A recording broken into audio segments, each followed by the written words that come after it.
What's something that's considered normal that creeps you out immediately? Every company creating an ecosystem requiring my home address and credit card and my birthday just to listen to some music or use some software. Not a shred of my identity is unsold at this point. I think it's weird that most couches don't come with washable cushion covers. Everyone finds that normal, but they would think it's weird if someone just slept on a bare mattress without ever putting a sheet on it. When in reality it's exactly the same thing. I bought a couch with cushion covers you can take off and put in the washing machine for that reason.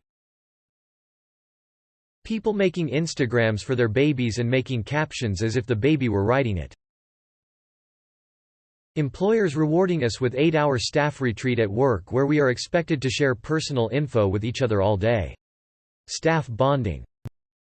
My boss was getting bad reviews at my last job and tried to kick it into gear with these icebreaker type things. During the pandemic, over Zoom. We were in office but he was at home. Show everyone the last photo you took in your phone. Absolutely not. Absolutely fucking not. When you're chillin' with your cat or dog at night with no one else home and they suddenly alert and look super alarmed like they heard something. When people come to your door and knock or ring the bell and then peer in the window. The constant fake happiness at work. So I've met a handful of people who seemed too happy while at work. And I totally assumed it was fake until we worked together long enough for me to realize they were just genuinely happy people. When I asked how they were so happy all the time, the answer I got from more than one of them was, "There's a lot to be happy about, thankful for," and something like, "We work too much of our lives to not find a way to enjoy it." I am one of those people and honestly it's hard work. But the work isn't being happy, the work is doing the things I need to be done to be happy, and that is incredibly difficult. Family channels. Imagine having to live your entire life on camera, with little to no privacy without being able to consent for it. Also, to my knowledge, there are no current laws that protect child influencers' income like child actors have. If your content can't exist without your child, it's their job, not yours.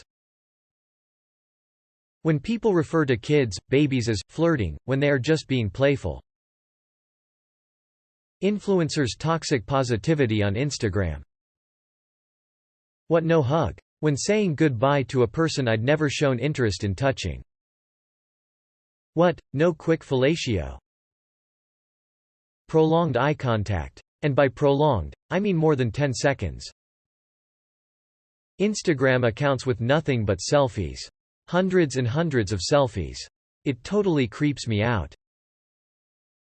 People who knock on my door. Moss. My mum always says, "You should never open the door." Jen. What do you mean? Moss. An unopened door is a happy door. So we never answer ours when someone knocks. Jen. What, so you all just sit there? Moss. Yes. Jen. So, the doorbell goes and you all just sit there until the person goes away? Moss. Yes. Jen. What if it's important? What if it's good news? Moss. This is London, Jen. It's not someone with cake, unless that cake is made of dog poo and knives. The apparent competition to appear to be the busiest person with the most stuff crammed in. The whole "we're all family here at the workplace."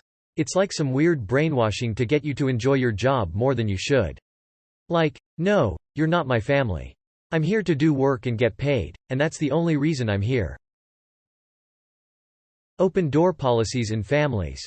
My in-laws just walk in whenever they want and I hate it. Feeling my own heartbeat. Or, rather, being aware of your own heartbeat. It's like, oh, that must not be normal. Oh, now I'm manually breathing. I'd better not try to walk anytime soon. Autonomous functions should remain unnoticed, man. Tickling that doesn't stop at the victim's request. Getting a phone call from an unknown number. People standing next to or behind you when they can just wait or give you a bit more space. I hate going to airports or any other public line and trying to leave space in front of me and the person behind me just shuffles closer trying to get me to move. Trust me, you pushing me to move forwards isn't going to make the line move any faster. It just makes it more congested and it's weird emo. Popsicle sticks. That fucking texture on my tongue. Fucking aw. This weird-ass anti-fetish shakes me to my fucking core. When people document, video record or take a photo or write an article, themselves or other people when helping the impoverished, especially those videos of influencers on YouTube vlogging and helping the homeless, showing their faces and stuff. BS and creepy for me. If you help, just help, no need to let others know. There's this sales technique called mirroring where the salesperson mimics the body language of the customer to gain rapport. I think a lot of people also do it subconsciously to some extent. Anyway, this really creeps me out. There's this sales technique called mirroring where the salesperson mimics the body language of the customer to gain rapport. I think a lot of people also do it subconsciously to some extent. Anyway, this really creeps me out.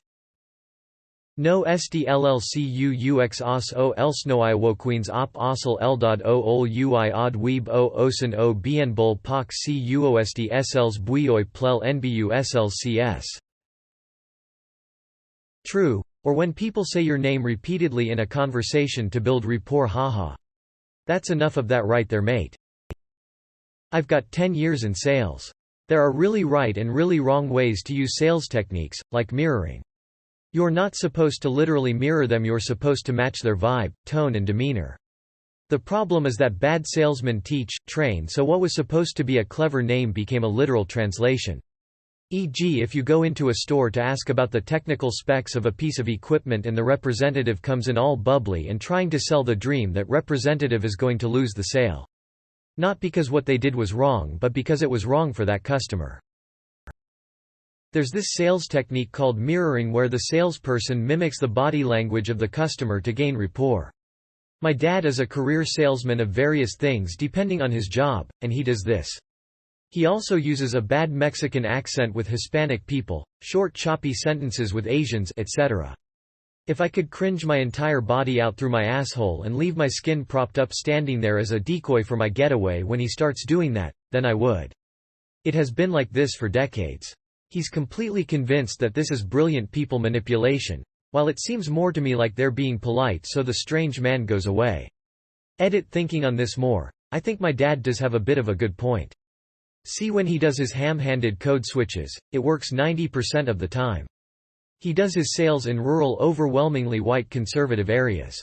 If he goes up to a white blue-collar worker in overalls and he starts laying the redneck on real thick, then he has a solid chance at making the sale. If he goes up to a black blue-collar worker in overalls and he starts talking, then they're going to wonder when they wandered onto a Key and Peele skit and why this guy is doing a Fresh Prince of Bel-Air impression. His sales success rate in the area, let's say, corresponds strongly to the likelihood of a homogeneous racial demographic. Old black people are the worst situation because then my dad goes full Uncle Remus. I'll be the number 2 guy here in Scranton in 6 weeks. How? Name repetition, personality mirroring and never breaking off a handshake. I'm always thinking one step ahead. Like a carpenter. That makes stairs. Advertising. Especially target advertising. The constant attempt to manipulate you psychologically to make you believe you need something that's only a want. Creepy AF. Beauty pageants for young kids.